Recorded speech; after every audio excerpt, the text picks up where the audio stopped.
Hello, thank you for joining us. This is the Miro Consulting webinar on Oracle Java. We're going to begin the presentation in just a moment.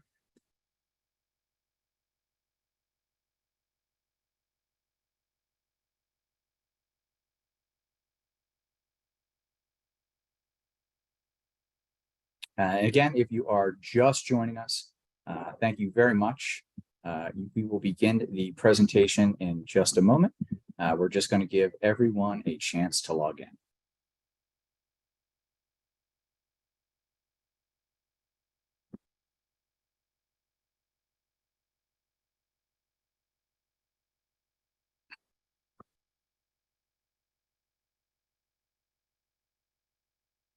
All right, thank you everyone for joining us today. This is the Miro Consulting webinar on Oracle Java, updated for the 21st of June, 2023. My name is Sean Donahue. I am the VP of Marketing at Miro Consulting. This presentation was prepared by Tim Hegedus, who is our Director of Technical Services. And he is with us here today. So if you have any questions, please feel free to ask. We will not say your name or anything. We'll keep it confidential. But I have my top experts on Java in the room with me today, and I want to make sure that you know they're available to you. So who we are real quick, just so you know who's giving you this presentation and whether or not you can, whether this is correct for you. So we are Miro Consulting. We are a leading global provider of software asset management and subscription management services for Oracle, Microsoft, IBM, Amazon Web Services, and Salesforce. We specialize in contract management, audit advisory, negotiation tactics, support management, and cloud services. Our mission is to maximize the ROI on your software license and subscription investments, stay in compliance, and negotiate a successful contract and audit settlement. And the most important thing I want you guys to know about Miro is that unlike everyone else in the industry, we do not, we have a performance guarantee. So if you are unsatisfied, or our performance guarantee is that we will essentially save you as much money or more than the cost of our fees. So there is no risk to working with us, and we will be happy to help you out in those ways. All right, so let's move on. All right, so what we're going to go over today is it's going to be an overview of the changes for Java as they are up to today. And I do mean up to today. We talk to Oracle all the time.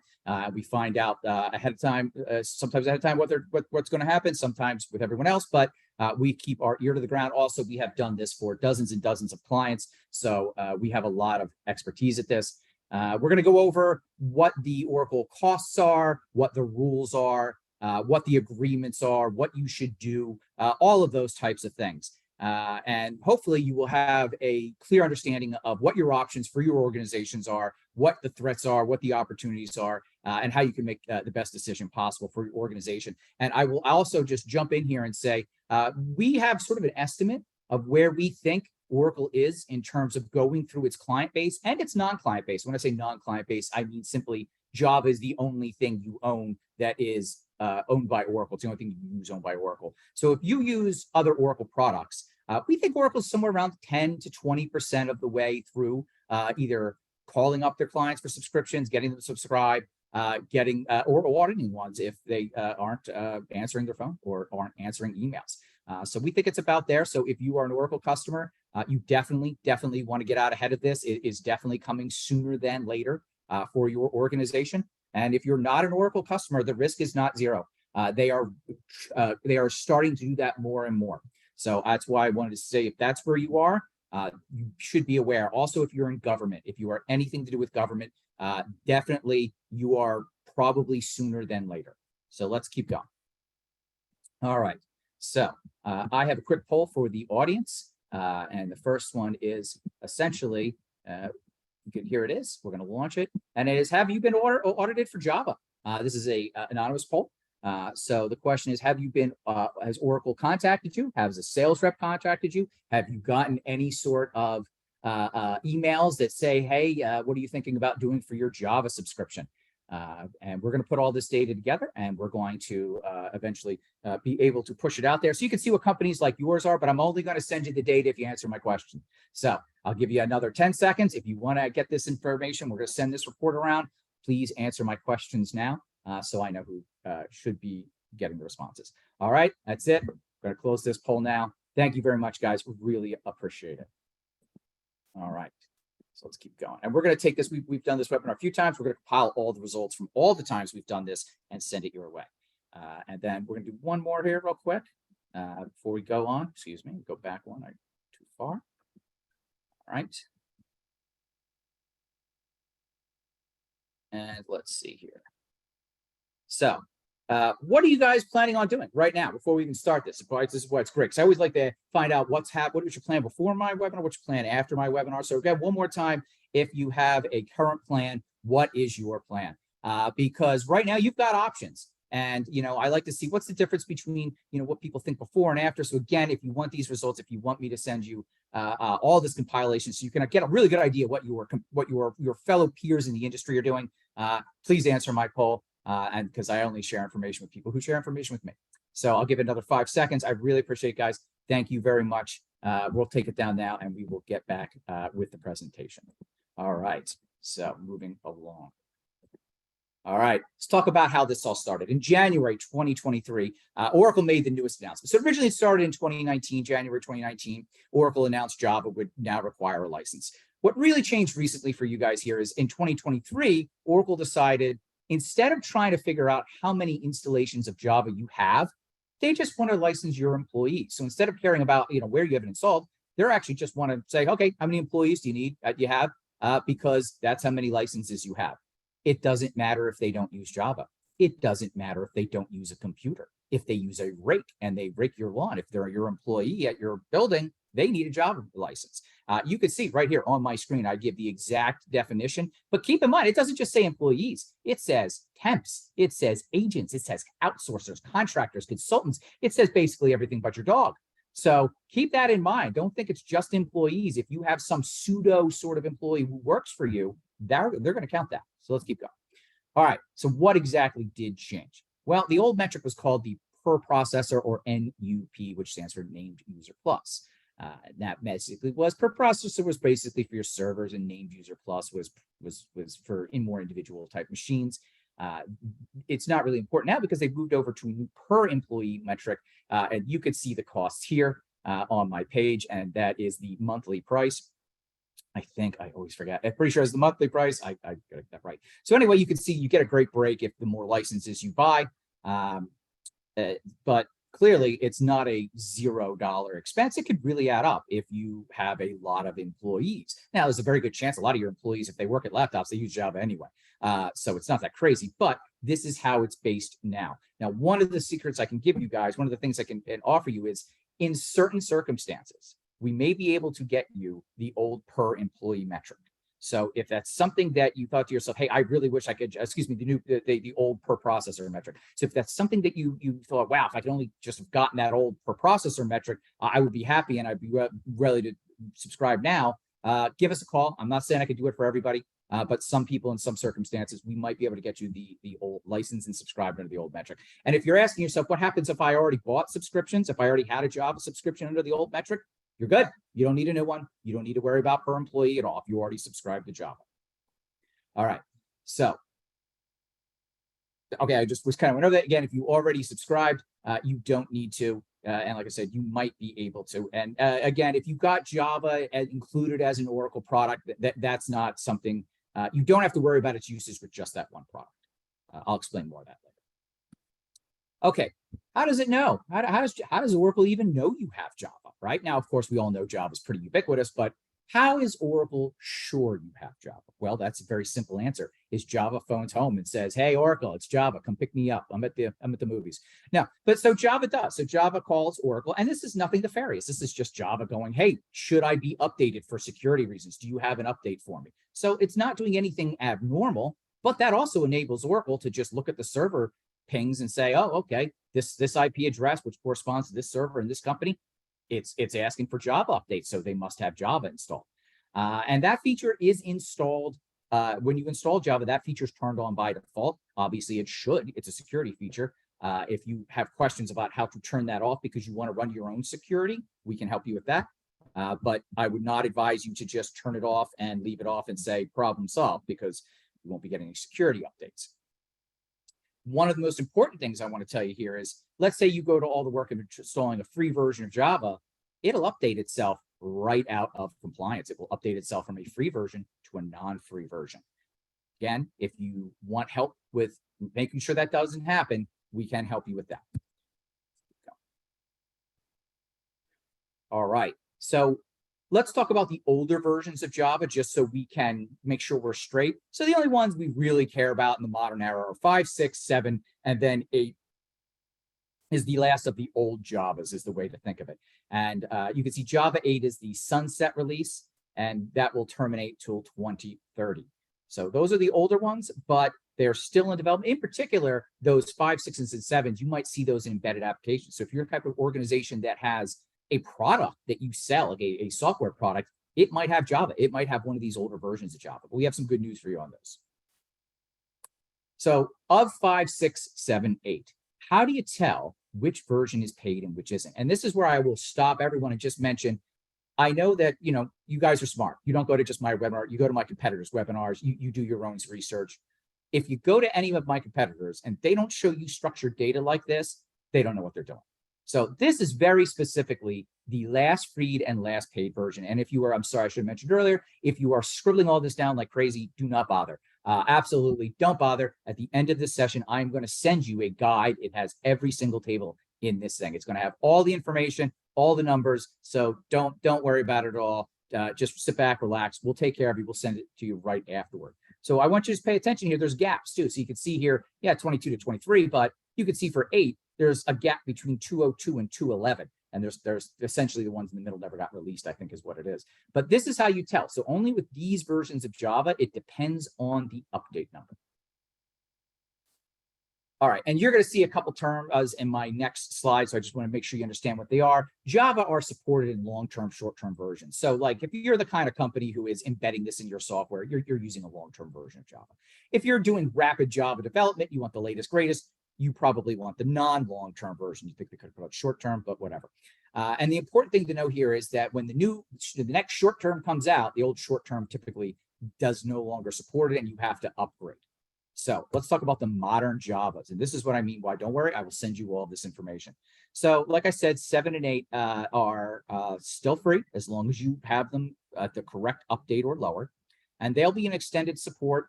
7 is technically no longer. I like to leave it up there just so if you have 7, you know when it went out of extended. And December 2030 is to Java 8's final extended support. Notice they're both long past premier support at this point. So let's say that you are looking to move forward. The current long-term version in effect is 11. And notice 11, I don't know if you see my cursor, 11 is not free. So it is in support, but it is not free. 11 is a paid version, and it will last you all the way to 2026. If you're saying, oh, that's the back one. If you want to ask yourself, hold on, I'm here for one thing. Tell me the version I should be using now that is free. You are looking for 17. All right. And when I say free, notice we say for now. As far as we know, there's no plans. We don't ever promise. So right now, 17 is the version you're looking for if you are looking to update to a modern, free, supported version. Hopefully for forever, but we're not going to be sure. After that, just so you see at the very bottom, the 2021 is expected to be the next one. That's going to come out this year. So those are the two you want to be looking at if you're looking at free. All right, all right, so what's covered? We're not a security agency. We're not cybersecurity. We do licensed software subscription. So I'm not going to get too much into what these things mean, but just keep in mind, sustaining support with that last category that lasts a long time. It does not cover much. They're only going to fix some bugs. That's about it. So you guys probably know a lot about this as people who work on these kinds of things. So sustaining support, I just wanted to make sure you understood that sustaining support is a barely supported level. They'll still do the important things. You can see here, they'll still do security stuff, but it's nowhere near as extensive as the regular covered version. Okay, so what are your alternatives? You've got quite a few. So basically like Bender here, A lot of organizations did not like the idea of being charged for Java, so they immediately went out of their way to make an alternative. And some of these could be good for you, and some of them could only be good for the company that makes them. We are not technical experts in terms of telling you what workload is going to work better for you on what. The only thing I would advise you of this is that before you go planning to move to any of these products, you should talk to your cybersecurity team and tell them and bring them in as a stakeholder and make sure they're aware that you are making a plan to make this change, because they may not like it. They may have security concerns around this, particularly financial services types places will have types of things. Now, that said, and a lot of them won't even let you use open source at all. However, we've been doing a lot of research and we're trying to really point people in the right direction. And the one alternative that so far to us seems to be the most robust, that we really feel the most confident with, is the tool Azul products here, called Core and Prime. They used to be called Zulu and Zing. So if you are looking for an alternative that is very well supported, very well maintained, etc., we are familiar with those and we're comfortable with those. I wouldn't say that we are uncomfortable with any of these. We're just not as familiar, and we're not uncomfortable with Java either. You may find that Java is the perfect solution. You may find Azul is the perfect solution. You may find just an open source one is the solution. So it's going to be different from everyone. I encourage you to take a look at all of your alternatives, but don't say I have to have an alternative. You know, take a look, see which one works right for you. And like I said, we've looked into Azul, and we think they're definitely should be on your short list. But again, we also recommend Java. So we're not one more than the other. They're just the ones we're familiar with the most. All right. And we're going to skip this last poll here because I want us to keep time running. All right. So real quick, let's take a look at the Oracle agreements for Java. So one of the most important thing here is if you're one of those teams that likes to read your contracts, if you've got a legal team that likes to read their contracts, keep in mind they're under three different contracts here. There's the original one, which covers 7 and 8. There is the second one here, Oracle Technology License Agreement, which covers 7 and 8 after 2019, and all of 11 to 16. And then finally, the last one here, no fee terms and conditions. So well, I'm not a legal department. I'm not going to tell you one's better or worse than the other. I'm just going to say, if you end up reading your contracts, make sure you're reading the right one. Okay, let's talk about a Java sales inquiry. So what's going to happen is, if you will eventually, sooner or later, if you don't buy a subscription, you will get a call from an Oracle sales rep asking you about what you plan on doing for your Java subscription.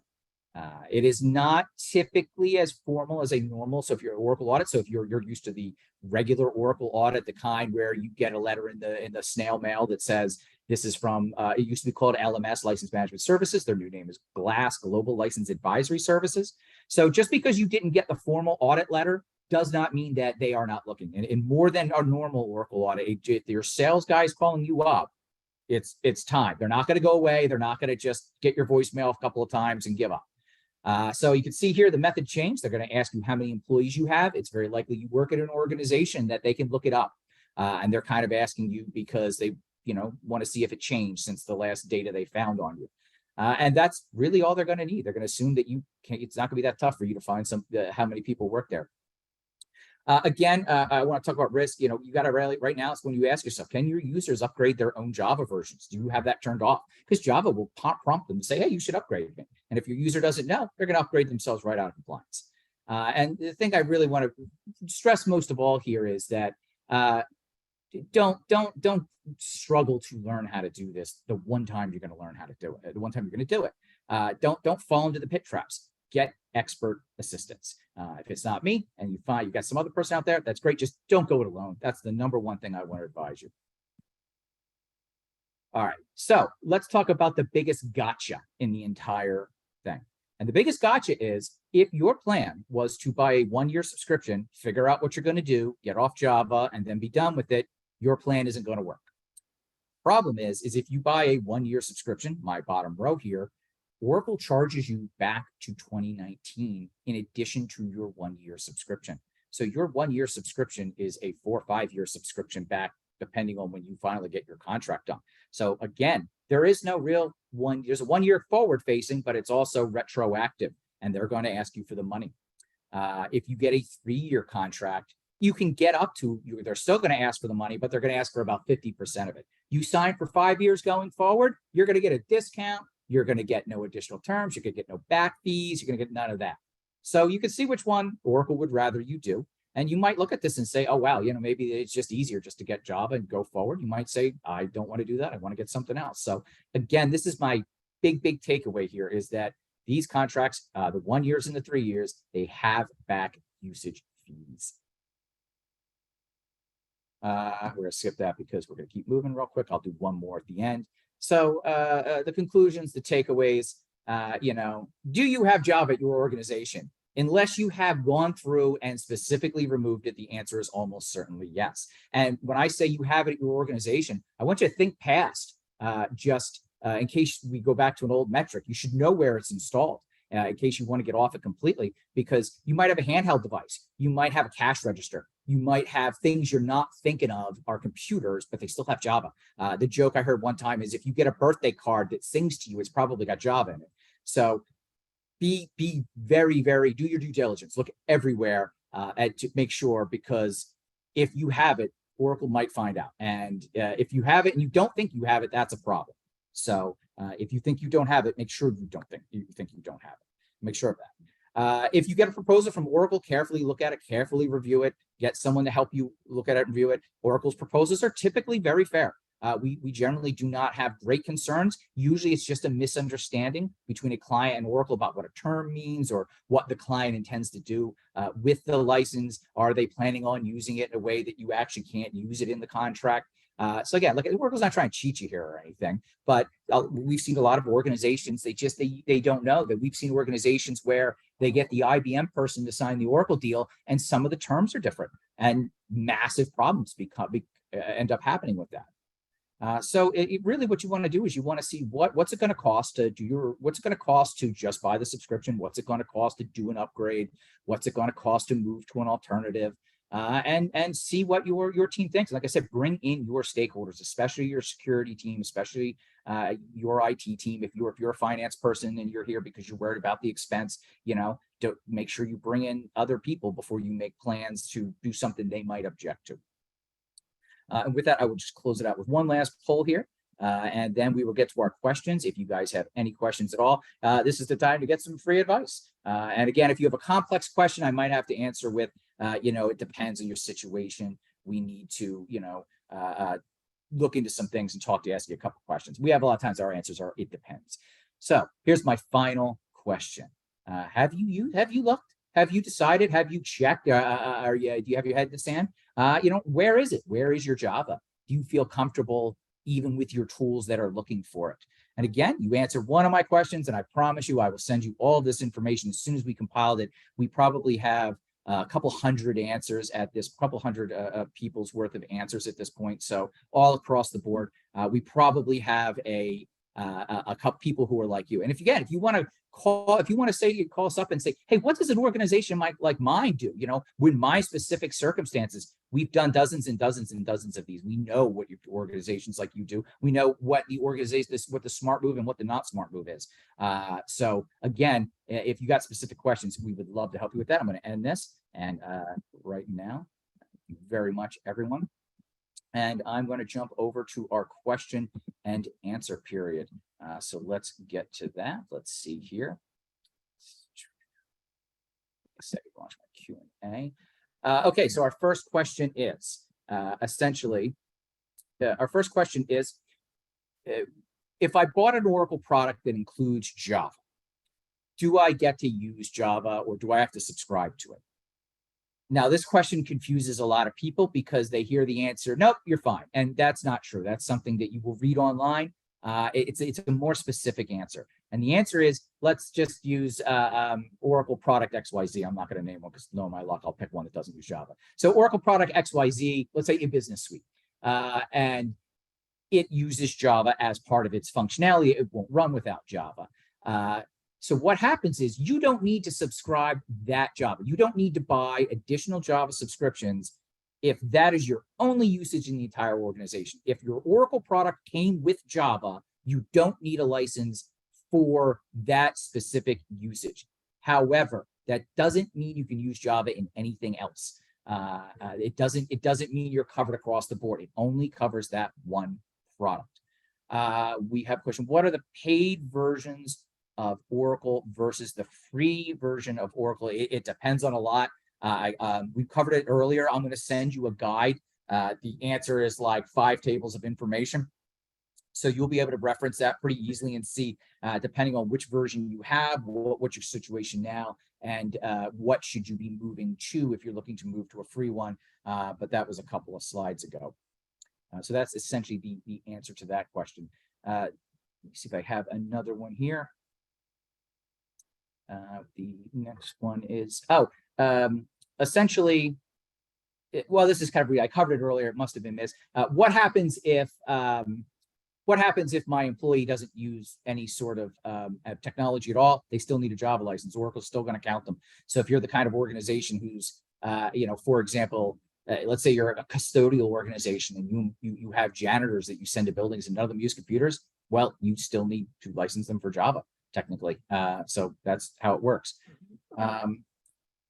So again, does the third-party application with Java, do we have to pay for that? Oracle includes it. So essentially, when you, does a third-party application coming with Java, do we have to pay for it? The organization that sells the product. So let's say you have a piece of software that, makes your computer screen flash. I don't know, it doesn't matter. And you use Java as part of a product that you sell to an end user. Yes, you need to have a very specific license with Oracle to be reselling software that includes their property, their intellectual rights. So yes, if you bought that product, the seller is the one who would have been required to buy a license to Oracle, and then when they resold it to you, that license would have transferred in a way. I'm the marketing guy. I'm not going to get into the specifics, but the answer is. Specifically, the organization selling that product has to pay for it. All right, clarify. If you renew, subscribe for 3 to 5 years, will you receive discounts and won't have to pay? If you renew, you will. If you're renewing either a per employee or a per processor Java license subscriptions, you already have it. You don't have to pay back fees, and you're renewing it. If you're subscribing now and you do the 5-year deal, no back fees. If you are subscribing now and do the 3-year deal, they will give you a discount of up to 50% on your back fees.